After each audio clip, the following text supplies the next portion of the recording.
Assalamualaikum warahmatullahi wabarakatuh. Perkenalkan, nama saya Anita Nuraini dari Kesos 2B dengan NIM 042. Materi ceramah saya adalah bahaya iri dengki. Jadi di antara larangan dari Allah Subhanahu wa taala yang harus kita jauhi adalah sifat iri dan dengki yang merupakan sifat perusak batin dan jiwa kita. Yang sebagaimana Allah berfirman dalam Quran surat An-Nisa ayat 32. Bismillahirrahmanirrahim. Wala tatamannaw ma faddalallahu bihi ba'dakum ala ba'd. Yang artinya, janganlah kamu iri hati terhadap apa yang telah diberikan Allah kepada sebagian kamu atas sebagian yang lain. Jadi Allah berfirman dalam Quran surat An-Nisa ini yang maksudnya adalah kita tidak boleh iri terhadap apa yang telah Allah berikan kepada kita gitu. Jadi kita harus selalu rendah hati dan bersyukur atas apa yang telah Allah berikan kepada kita gitu. Nah, Rasulullah SAW juga mengingatkan umatnya untuk menjauhi sifat ini yang diriwayatkan oleh Imam Muslim, yaitu Bismillahirrahmanirrahim. La taqta'u wa la tadabaru wa la tabaghadu wa la tahasadu wa kunu ikhwana kama amrakumullah. Yang artinya janganlah kamu saling memboikot, saling membelakangi, saling benci dan saling menghasut. Namun jadilah kalian orang-orang bersaudara sebagaimana diperintahkan Allah Subhanahu wa taala. Nah, maksudnya adalah kita tidak boleh saling membelakangi, saling membenci, menghasut orang lain untuk membenci saudara sendiri gitu. Nah, jadilah orang-orang yang baik, yang bersaudara, yang bagaimana diperintahkan oleh Allah Subhanahu wa taala. Nah, sifat iri dengki ini merupakan penyakit hati yang dapat merusak hubungan sosial, memicu konflik, serta menghambat perkembangan diri dan lingkungan.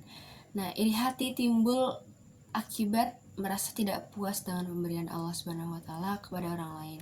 Sedangkan dengki adalah rasa benci terhadap kebahagiaan atau nikmat yang diberikan Allah kepada orang lain. Kedua sifat ini itu sangatlah berbahaya karena selain merugikan diri sendiri juga merusak harmoni dalam masyarakat gitu. Jadi sifat iri dengki itu sangat berpengaruh kepada kehidupan masyarakat kita juga dan berpengaruh kepada diri kita sendiri juga. Nah, sebagai umat Islam kita dituntut untuk menjauhi sifat-sifat tersebut dan menggantikannya dengan sifat-sifat yang lebih mulia gitu. Jadi kita harus selalu rendah hati dan meningkatkan rasa syukur kepada Allah atas segala yang telah Allah berikan kepada kita, karena Allah sudah berikan yang terbaik buat kita dan kita tidak boleh iri dengan apa yang orang lain punya gitu.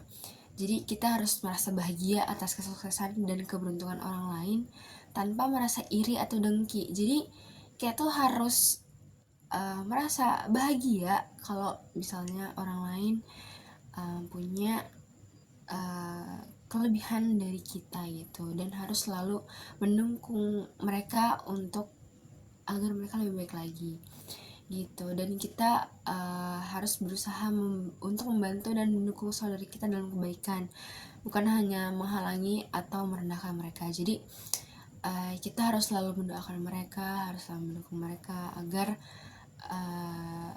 pencapaian mereka itu lebih tinggi lagi. Nah, menurut Imam Al-Ghazali itu ada tahapan iri dan dengki gitu. Yang pertama, tahap-tahap menginginkan agar kenikmatan orang itu hilang dan ia dapat menggantikannya. Jadi dia pengen banget dia pengen sama kemampuan orang lain gitu. Nah, yang tahap kedua itu menginginkan kenikmatan orang lain itu hilang walaupun ia tidak dapat menggantikan nikmat tersebut dengan merasakan mustahil untuk mendapatkannya. Jadi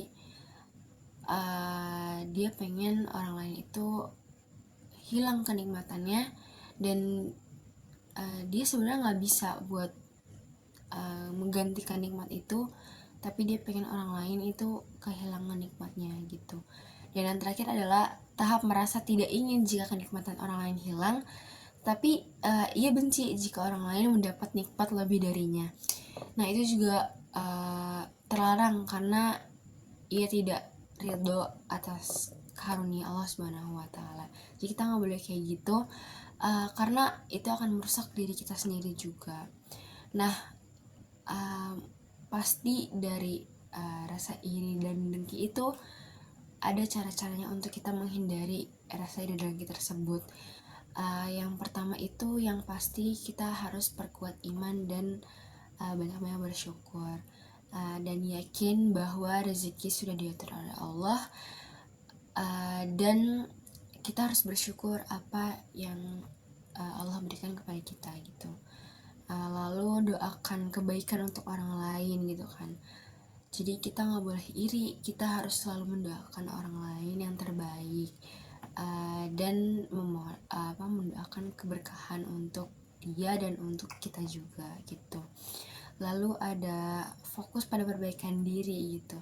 Jadi di dalam diri kita itu tidak boleh ada energi negatif, jadi kita nggak boleh punya aliran negatif yang membuat rasa iri dan dengki kita tumbuh lagi. Jadi kita harus selalu berpikir positif gitu, agar menjadi motivasi kita untuk kita tuh lebih baik lagi gitu.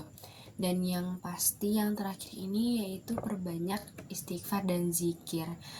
Kenapa? Karena istighfar dan zikir itu sangat menenangkan hati dan menjauhkan kita dari bisikan-bisikan setan. Nah, jadi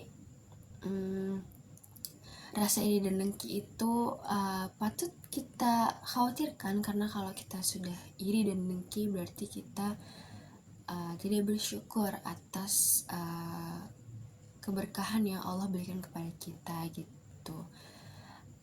Mungkin itu saja yang bisa saya sampaikan, kurang lebihnya mohon dimaafkan. Wassalamualaikum warahmatullahi wabarakatuh.